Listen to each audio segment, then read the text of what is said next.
ये भाषण Baba Saheb Ambedkar writings and speeches Hindi volume 40, पृष्ठ क्रमांक 472 और विषय क्रमांक 346 से लिया गया है। विषय है, बौद्ध धर्म का अंतिम उद्देश्य है दुख निवारण का मार्ग दिखाना। भारत के पूर्व कानून मंत्री बाबा साहेब अम्बेडकर और आयुष्माती सविता अम्बेडकर आज दिनांक 13 नवंबर 1956 को दोपहर दुनिया के बौद्ध धर्मी लोगों की चौथी विश्व परिषद में भाग लेने के लिए काठमांडू में पधारे। काठमांडू हवाई अड्डे पर उनका भव्य स्वागत किया गया। नेपाल सरकार की ओर से चीफ ऑफ प्रोटोकॉल भिक्षु कौशल्यायन, विभिन्न संस्थाओं के प्रतिनिधि, स्वयंसेवक और महिला पुरुषों के बड़े समूह उनके स्वागत के लिए उपस्थित थे।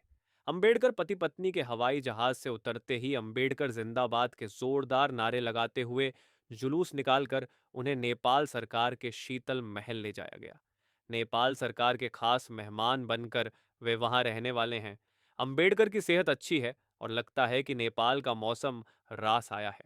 काठमांडू के अस्पृश्य समाज के प्रमुख कार्यकर्ताओं ने तथा महिला संगठनों के प्रमुखों ने आज रात अंबेडकर से मुलाकात कर नेपाल के अस्पृश्यों के बारे में उन्हें जानकारी दी। दुनिया के बौद्ध धर्मीय लोगों की चौथी विश्व परिषद दिनांक 15 नवंबर से शुरू हो रही है। इस परिषद में हिस्सा लेने के लिए दुनिया के विभिन्न देशों से बौद्ध भिक्षु, भिक्षुणी, प्रतिनिधि, विशेष आमंत्रित प्रमुख व्यक्ति, ऑब्जर्वर्स आदि को मिलाकर 625 लोगों को आमंत्रण भेजा गया है। परिषद का आयोजन काठमांडू की धर्मोदय सभा की ओर से किया गया। बाबा साहेब अम्बेडकर पति पत्नी को नागपुर में बौद्ध धर्म की धर्म दीक्षा देने वाले कुशीनगर के 83 साल के महाथिरो भिक्षु चंद्रमणि आए हैं और उनकी तीसरी टुकड़ी में 5 लोग थे। उनका नेतृत्व भिक्षु चंद्रमणि ने ही किया था। भारत से आए भिक्षुओं में भिक्षु चंद्रमणि के अलावा वर्धा के भिक्षु भदंत आनंद कौशल्यायन, वेणुवन विहार, अगरतला त्रिपुरा, कोलकाता के भिक्षु आर्यमित्र भी आज हवाई जहाज से काठमांडू में दाखिल हुए हैं। पय राहुल सांकृत्यायन परिषद के लिए आए थे। उन्होंने बाबा साहेब अम्बेडकर से मुलाकात की। उस वक्त हुई बातों के बारे में वह लिखते हैं, नवंबर 1956 का वह दिन नहीं भूल सकता जबकि नेपाल में बाबा साहेब अम्बेडकर ने बड़े भावावेश में पर गंभीरता के साथ घोषित किया था, 2 वर्ष और जी जाऊं तो भारत में 5 करोड़ बौद्धों को दिखा दूंगा। हजार अफसोस कि वह संकल्प पूरा नहीं हो सका। विश्व बौद्ध धर्मीय सम्मेलन के चौथे साल में दुनिया के 34 राष्ट्रों ने परिषद में हिस्सा लिया है और उनमें प्रमुख हैं बर्मा, कनाडा, सिलोनन, चीन, Czechoslovakia, Estonia, Formosa, France, Germany, Hong Kong, Hungary, Bharat, Indonesia, ईटी, Japan, Korea, Ladakh, Latvia, Laos, Malaya, Nepal, Pakistan, Penang, Philippines, Sweden, Sikkim, Singapore, Thailand, Tibet, United Kingdom, USSR और उन देशों के प्रतिनिधि, विशेष आमंत्रित मेहमान, बौद्ध भिक्षु, बौद्ध भिक्षुणियां, ऑब्जर्वर्स आदि को मिलाकर करीब 400 आमंत्रित विदेशी प्रतिनिधि उपस्थित थे। काठमांडू के भव्य तुड़खेल ग्राउंड पर यह समारोह होना था। बाबा साहेब अम्बेडकर ने आज भारतीय ढंग के कपड़े पहने थे। वूलन की पैंट, बंद गले का कोट और सिर पर बफर रंग की कढ़ाई वाली टोपी।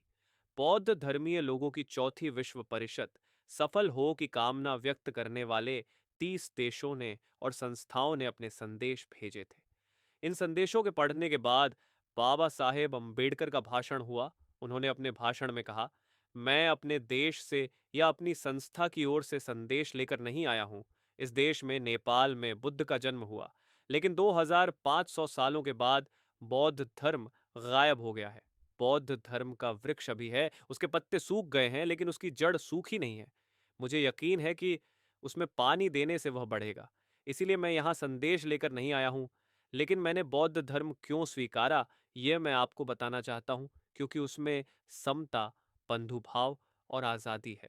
अन्य धर्मों में ईश्वर और आत्मा के अलावा कुछ नहीं। मनुष्य मात्र की उन्नति के लिए कारण बनने वाले इन 3 कारणों का अन्य धर्मों में समावेश नहीं किया गया है। दुनिया में दुख बहा है, इस तथ्य पर बौद्ध धर्म का आधार टिका हुआ है, ईश्वर और आत्मा पर नहीं। दुनिया में मनुष्य दुखी है, इस दर्शन पर वह आधारित है।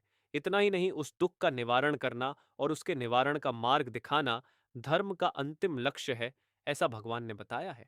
जो धर्म इस कसौटी पर नहीं उतरेगा उसे धर्म नहीं कहा जा सकता। ऐसा भगवान ने अपने पहले सूत्र में धर्म चक्र प्रवर्तन में बताया है। उनके अलावा इस प्रकार किसी धर्म के संस्थापक ने बताया नहीं है। इस कारण मैंने बौद्ध धर्म स्वीकारा है।